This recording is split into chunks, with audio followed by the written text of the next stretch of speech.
Kita akan mempersiapkan bahan perenungan kita di Minggu Prapaskah yang terakhir ini sesuai dengan bahan perenungan yang disediakan oleh Sinode Gereja Kristen Pasundan. Kita akan membuka bagian Alkitab yang diambil dari Injil Matius. Matius pasal 21 ayat 1 sampai dengan ayat 11.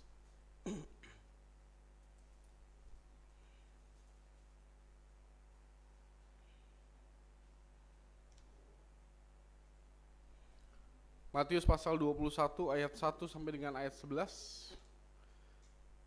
Sebelum kita membaca dan merenungkannya, mari kita mohon pertolongan dari Tuhan. Kita berdoa.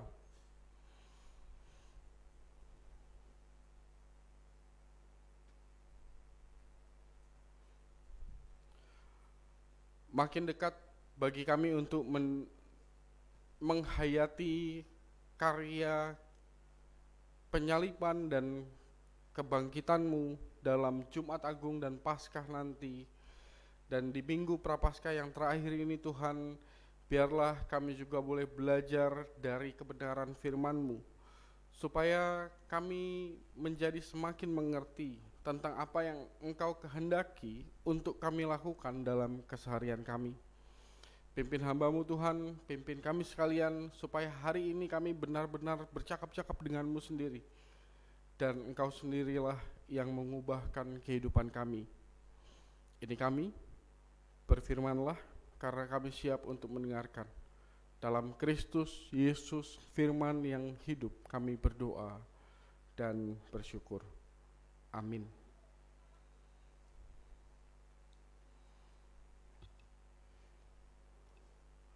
Matius pasal 21 ayat 1 sampai dengan ayat 11. Di bawah judul perikop, Yesus dieluk-elukan di Yerusalem.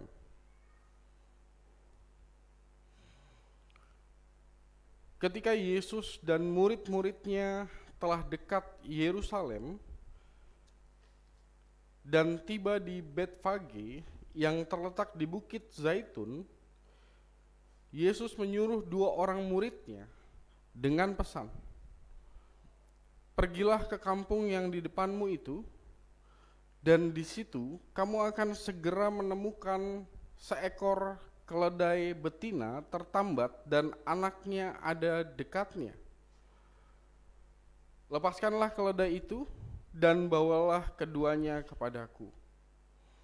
Dan jikalau ada orang menegur kamu, katakanlah, Tuhan memerlukannya.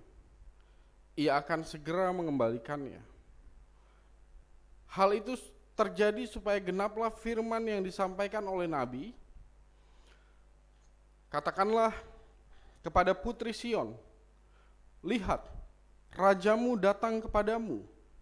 Ia lemah lembut dan mengendarai seekor keledai beban yang muda." Maka pergilah murid-murid itu dan berbuat seperti yang ditugaskan Yesus kepada mereka. Mereka membawa keledai betina itu bersama anaknya, lalu mengalasinya dengan pakaian mereka, dan Yesus pun naik ke atasnya. Orang banyak yang sangat besar jumlahnya menghamparkan pakaiannya di jalan.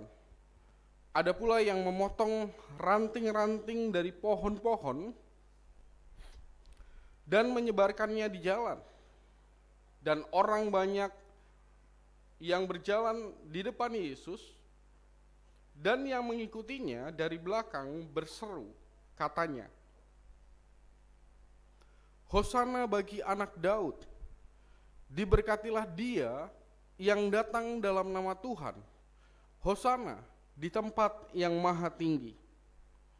Dan ketika ia masuk ke Yerusalem, gemparlah seluruh kota itu, dan orang berkata, "Siapakah orang ini?" Dan orang banyak itu menyahut, "Inilah Nabi Yesus dari Nazaret di Galilea." Sampai sedemikian jauh pembacaan Alkitab kita hari ini. Yang berbahagia adalah kita sekalian yang bukan hanya sekedar membaca merenungkan dan mendengarkan firman Tuhan, tetapi pada akhirnya kita mau memperjuangkan firman Tuhan itu dalam keseharian kehidupan kita. Hosiana.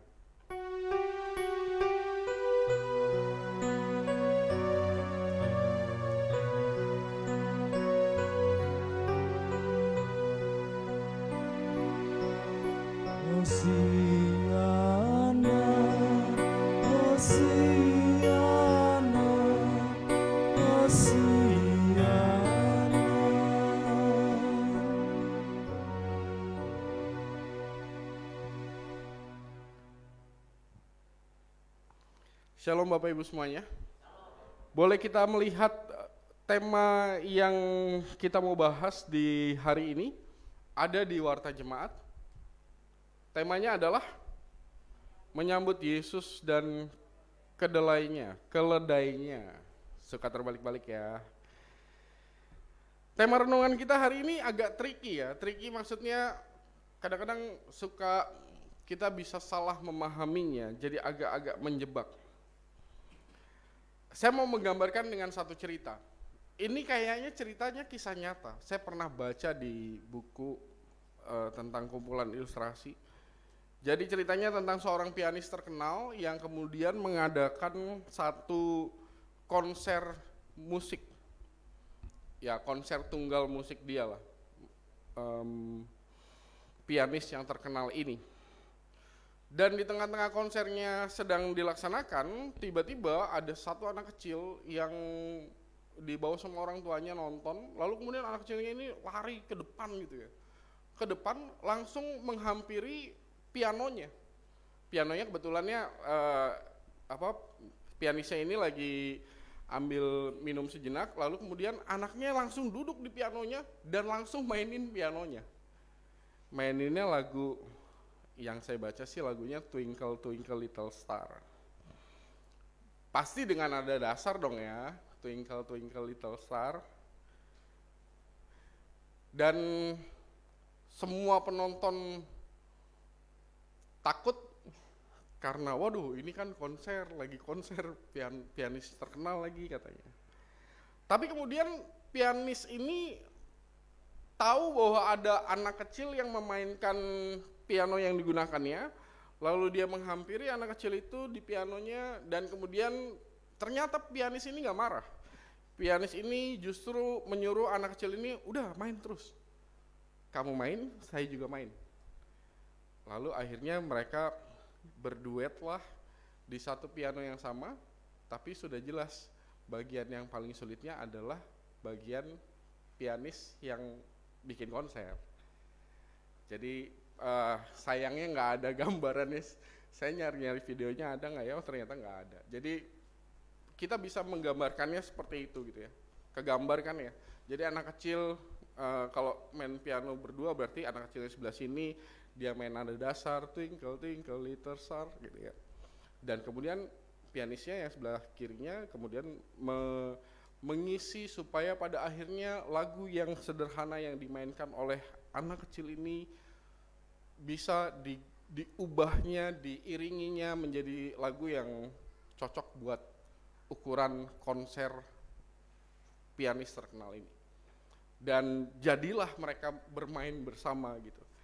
Lalu setelah selesai semua orang bertepuk tangan, semua orang bersuka cita, dan kemudian kalau tepuk tangan dan puji-pujiannya itu disampaikan oleh para penonton karena keindahan musik yang dihasilkan, maka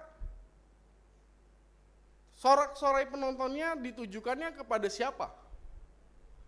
Pada pianisnya. Kalau sorak-sorainya karena keberanian mungkin buat anak kecilnya ya, tapi kalau karena ternyata hasilnya adalah sesuatu yang tetap indah, maka pasti ditujukannya ke pianisnya. Ya orang berdecak kagum sama anak kecilnya mungkin, berani banget. Untung aja nggak diomelin nih anak kecilnya. Hanya sebatas itu. Hanya sebatas modal nekat. Mungkin disalutinnya seperti itu.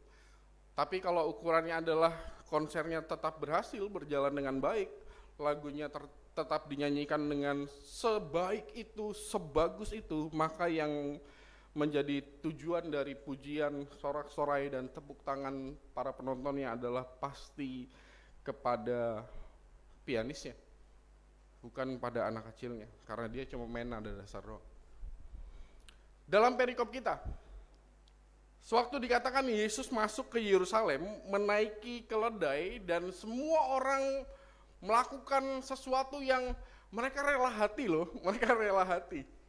Dan gak butuh usaha yang susah-susah kan ya. Paling susah itu usaha yang dilakukan oleh mereka adalah ngambil, apa tadi di bahan pembacaannya? Ngambil ranting. Mengalasi dengan pakaian mereka itu gak susah mereka. Cuma ngambil pakaian mereka, lapisan terluar, karena orang Israel pasti pakaiannya cukup berlapis. Ngambil lapisan terluar, dialas. Paling usaha yang paling susah adalah ya nyari ranting. Nyari ranting ya paling ya lihat tengok ke belakang pinggir jalan gitu ya. Pohon mana yang terdekat lalu rantingnya ada, diambil, dipotong, sama kayak gini lah.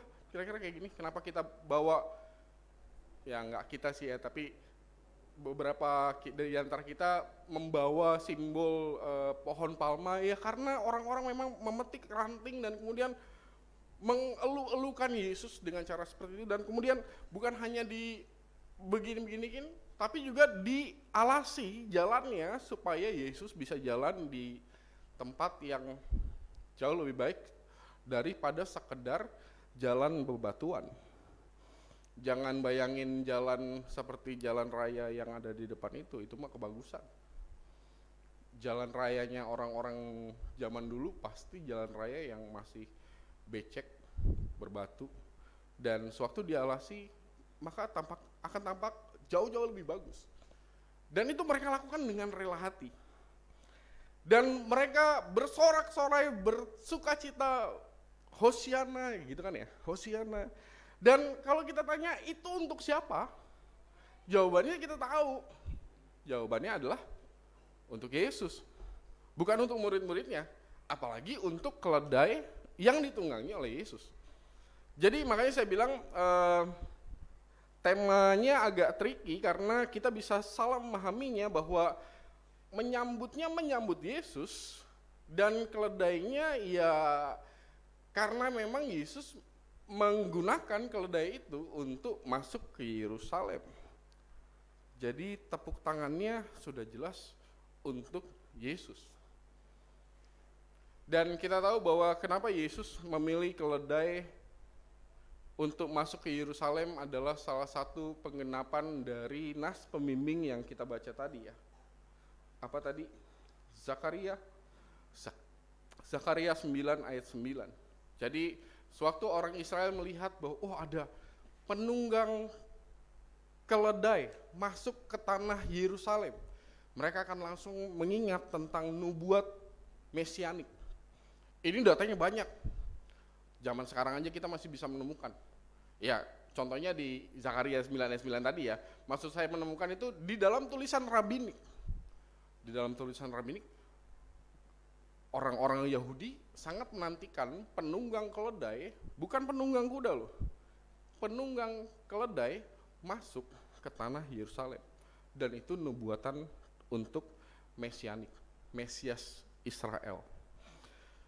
Baik Bapak dan Ibu, hari ini saya mau mengajak kita untuk merenungkan dua hal saja. Yang paling pertama adalah dari sisi keledainya. Ya, di dalam perikop kita, Yesus menggunakan keledai. Tapi, kalaupun Yesus tidak menggunakan keledai, misalnya menggunakan apa ya? Ada yang lebih rendah dari keledai nggak sih? Di zaman itu? Di zaman Israel itu, keledai itu memang udah yang paling rendah dari sisi transportasi ya. Maksudnya kalau misalnya dibandingkan, ya mungkin kekuatannya hanya di daya tampung yang jauh lebih kuat dibandingkan kuda. Kuda itu menang di cepat. Kalau keledai menang di daya angkut yang lebih kuat. Dia bisa ngangkut lebih banyak, tapi jauh-jauh lebih lambat. Begitu. Ada lagi yang lebih di bawah itu nggak ya? Kayaknya nggak ada ya. Maksud saya nggak penting Yesus menggunakan apa. Bahkan kalaupun Yesus masuk ke Yerusalem hanya menggunakan kasut, maksudnya cuma jalan kaki gitu, hanya menggunakan kasut. Sendal zaman orang Israel pada waktu itu, jalan kaki aja, saya kira sorak-sorainya tidak akan pernah hilang karena yang disambut adalah kedatangan Kristus. Maksud saya Tuhan bisa memberdayakan apa saja, siapa saja, menggunakan apa saja dan siapa saja, kapan saja, di mana saja, untuk pada akhirnya melalui mereka nama Tuhan dipermuliakan. Kuncinya ada di mana? Kalau misalnya kayak gitu, saya mau mengajak kita untuk melihat kuncinya di dalam perikop kita. Coba lihat lagi ayat 7. Boleh lihat ayat 7? Ayat 7 di situ dikatakan apa ya? Mereka itu menunjuk pada siapa? Mereka itu menunjuk pada murid-murid yang disuruh sama Yesus, pergi ke desa yang dekat di situ. Kemudian nanti ada ketemu sama seekor keledai muda, ada anaknya, bawa aja dua-duanya. Kita akan pergi masuk ke Yerusalem menggunakan itu, menggunakan keledai. Ayat 7 ya. Mereka membawa keledai betina itu bersama anaknya, lalu mengalasinya dengan pakaian mereka, dan Yesus pun naik ke atasnya lalu masuk ke Yerusalem. Kuncinya di situ. Ada yang belajar tentang ilmu perhewanan nggak sih? Saya nggak tahu, kayaknya nggak ada ya anggota jemaat kita ya. Dokter hewan gitu nggak ada ya. Setahu saya keledai itu jauh lebih susah untuk dilatih ketimbang kuda. Kuda liar aja dilatih susah ya. Ini keledai katanya lebih susah lagi. Karena kalau misalnya keledai udah ngambek, wah itu udah nggak bisa didorong, udah nggak bisa diapa-apain. Kalau udah ngambek di situ aja udah. Apalagi kalau dinaiki oleh orang yang sama sekali baru.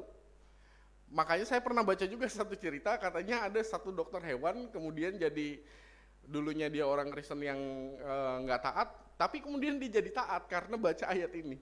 Wah ini keledai aja bisa langsung mau gitu ditunggangin sama Yesus. Padahal menunggangi keledai itu susahnya luar biasa. Mengendalikan keledai itu susahnya luar biasa. Katanya begitu. Membawa keledai itu nggak gampang, tapi toh pada akhirnya mau juga. Ya kita nggak tahu ya usahanya para murid itu gimana ya. Mungkin ngambek-ngambek dikit itu keledainya di tengah jalan, tapi toh pada akhirnya berhasil juga, dibawa ke Yesus, digunakan oleh Yesus, dan pada akhirnya Yesus masuk ke Yerusalem pakai keledai itu. Waktu di hari Jumat persiapan saya udah bilang, wah menyambut Yesus dan keledainya, ya kita nih keledainya nih. Kita tuh bukan Yesusnya, kita tuh keledainya. Kita tuh yang digunakan, yang diberdayakan oleh Tuhan untuk pada akhirnya persis seperti yang terjadi dalam perikop kita, harusnya ke sana. Persoalannya adalah kalau keledai yang di dalam perikop kita pada akhirnya kan sampai kan ya pada Tuhan Yesus, diberdayakan dengan sedemikian rupa, katakanlah mau dibentuk sedemikian rupa, mau diarahkan ke sana sini kemana aja, sehingga pada akhirnya dia tahu bahwa ada kemuliaan Tuhan dan dia merasakan kemuliaan Tuhan itu. Tepuk tangannya bukan untuk dia, tapi dia tahu bahwa orang-orang menepuk tangani, bersorak-sorai untuk Yesus karena dia. Karena Yesus ada di punggungnya dia gitu. Perikop kita kan ngomong kayak gitu ya. Persoalannya adalah bedanya dengan kita ini keledai yang kira-kira kalau bahasa lagu sekolah minggunya tuh gini. Ditarik-tarik, kenapa tak mau datang? Ingat lagu sekolah minggu itu ya gak sih? Didorong-dorong, kenapa tak mau maju? Tuhan Yesus sudah lelah menunggu. Nah, persoalan kita tuh di situ. Kalau dalam perikop kita, keledai itu kita nggak tahu susahnya para murid, tapi pada akhirnya keledai itu mau dan kemudian datang pada Yesus dan dia mau sedemikian rupa untuk melakukan tugasnya dan kemudian melihat kemuliaan Kristus melalui apa yang dilakukan keledai itu. Saya nggak tahu kita ditarik-tarik berapa kali dulu, didorong-dorong berapa kali dulu, sampai pada akhirnya bersyukur kalau misalnya kita bilang mau, tapi pada akhirnya kadang-kadang orang juga pada akhirnya berhenti untuk ya nggak sampai pada Kristus gitu, nggak sampai pada Yesus memberdayakan dirinya. Kenapa? Ya karena nggak mau orangnya.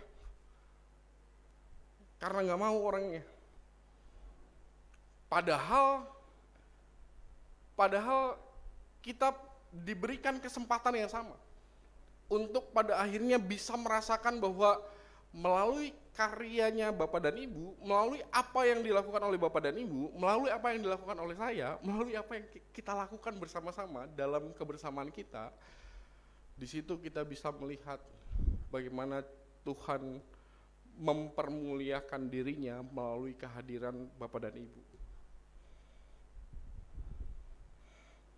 Yang terakhir, sekaligus mau gambarin yang pertama nih ya, tapi masuk ke yang terakhir. Saya percaya kita semua memang prosesnya akan dimulai dari itu. Ditarik-tarik dulu nih, nggak mau. Memang kayak gitu prosesnya. Jadi kalau misalnya hari ini kita ketemu dengan diri kita atau seseorang yang kita kenal mungkin, dan kita tahu bahwa wah ini kayaknya saya yang ditarik-tarik dan didorong-dorong tapi masih belum mau. Nggak apa-apa, karena semua orang akan memulai dari situ. Gak apa-apa, kalau misalnya emang kita adalah orang-orang yang memang ditarik-tarik, didorong-dorong, gak mau datang, gak apa-apa. Semua orang memulai dari situ, jadi gak perlu sedih. Bahkan saya pun pernah ada di posisi itu, ditarik-tarik, didorong-dorong jadi liturgos misalnya, gak mau. Saya ingat, saya udah pernah cerita ya, saya pertama kali jadi liturgos itu udah pertama kali jadi liturgos di kerja, ya ini bahasa saya sih percaya bukan kayak gitu ya, tapi saya percaya kakak-kakak saya waktu di sana nggak seperti itu, tapi perasaan saya ini mah dikerjain gitu. Udah jadi liturgos pertama kali, ditempatinnya di rumah teman sebaya saya yang perempuan yang jadi poyok-poyokannya saya. Poyok-poyokan tuh apa ya? Misalnya kayak ini Rama sama siapa? Di sini mah saudara semua ya. Contoh aja ya. Rama sama Cindy misalnya. Rama sama Cindy, cie. Nah itu. Tiba-tiba Rama ditugasin jadi liturgos. Di mana? Di rumahnya Cindy. Kan double ya jadi ya. Udah grogi karena jadi liturgos baru pertama kali. Ditempatinnya di poyok-poyokan, di rumah poyok-poyokannya, kira-kira gitu. Dan awalnya nggak pernah mau, ditarik-tarik nggak mau, didorong-dorong nggak mau. Dan saat mau, kebetulan lagi dikerjain. Kalau bahasa saya sih dikerjain, tapi oke lah. Tapi bersyukur luar biasa karena bisa lewat dan pada akhirnya, oh iya ternyata bisa ya. Gitu. Akan selalu dimulai dari posisi sulit, karena ditarik-tarik nggak mau, didorong-dorong nggak mau,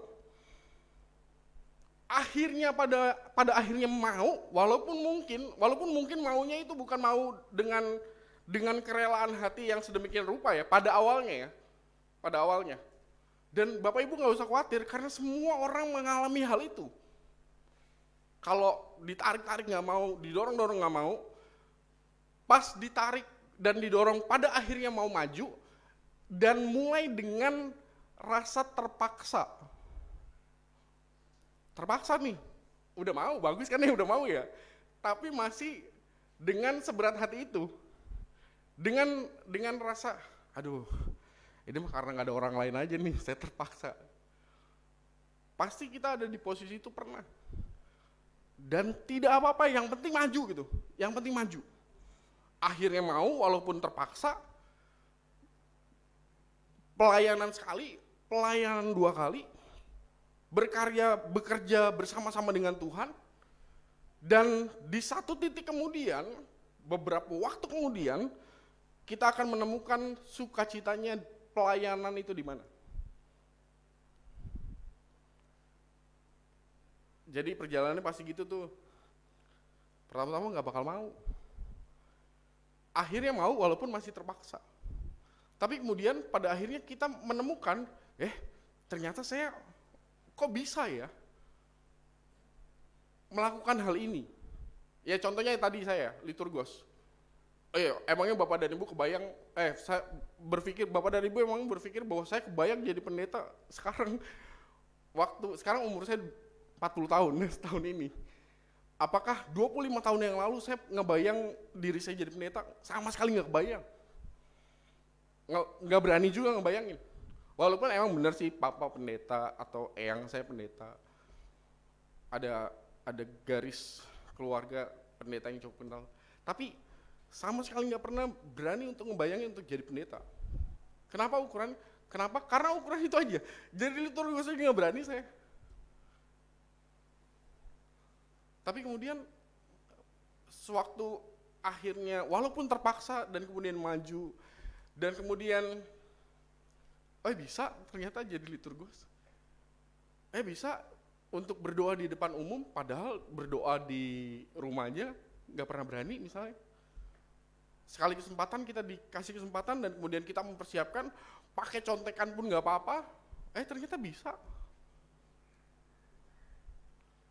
Dan di satu titik Bapak dan Ibu akan ketemu dengan ternyata sukacita ya untuk melayani Tuhan. Tanyalah sama orang-orang yang ada di dunia pelayanan. Sewaktu mereka udah bukan lagi posisi bahwa saya melayani Tuhan bukan karena terpaksa, memang ini panggilan Tuhan dan saya meraih panggilan Tuhan itu dan saya melayani Tuhan dengan sukacita. Contoh lah misalnya guru-guru sekolah minggu. Bagaimana sukacitanya melihat anak-anak bertumbuh atau melihat anak-anak punya perubahan yang berarti, gitu kan ya? Pasti kakak guru sekolah minggu tahu perasaan itu sukacita yang luar biasa. Dan sewaktu itu sudah hadir, udah tuh nggak perlu ditarik-tarik lagi, nggak perlu didorong-dorong lagi. Sama halnya dalam komisi ataupun bahkan dalam kemajelisan. Di awal-awal mah pasti perlu ditarik-tarik, perlu didorong-dorong, wajar. Tapi di satu waktu ketika Bapak dan Ibu mulai tahu bahwa melalui diri Bapak dan Ibu Tuhan bisa melakukan sesuatu yang baik, yang bukan hanya memberkati Bapak dan Ibu, tapi melalui kehadiran Bapak dan Ibu orang lain juga diberkati. Di saat itu maka kita akan menemukan tema kita. Maksudnya orang-orang menyambut Yesus yang menaiki keledai. Keledainya bersukacita juga karena orang-orang bersorak-sorai karena keledainya diberdayakan oleh Yesus. Dan ketika itu terjadi, yang terakhir, masih bagian yang terakhir.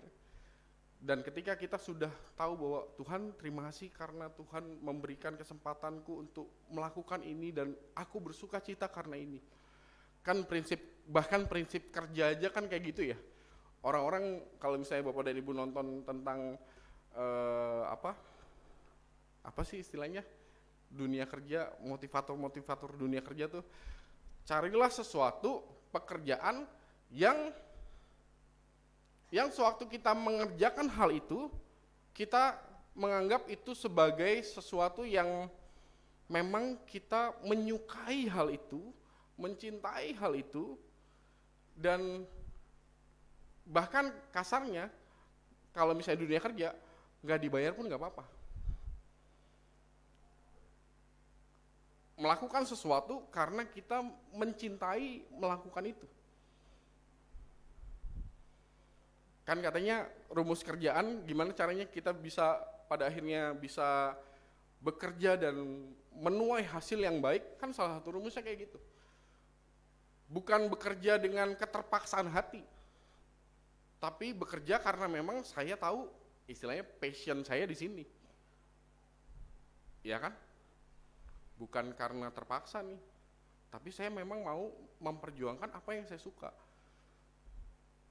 Dan sewaktu itu juga ada dirasakan dalam karya kita bersama-sama dengan Tuhan, maka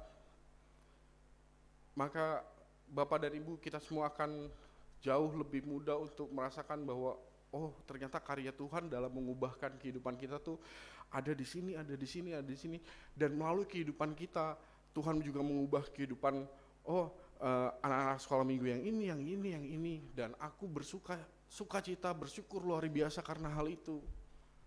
Maka di saat itu terjadi, sewaktu semua orang, misalnya, sewaktu semua orang mungkin sedang bersorak-sorai, bersukacita karena perubahan-perubahan yang terjadi melalui kehadiran Bapak dan Ibu, semoga kita ingat bahwa tujuan tepuk tangannya itu adalah untuk Kristus, untuk Tuhan, bukan untuk kita, karena kita ini cuma keledai yang dipakai olehnya aja.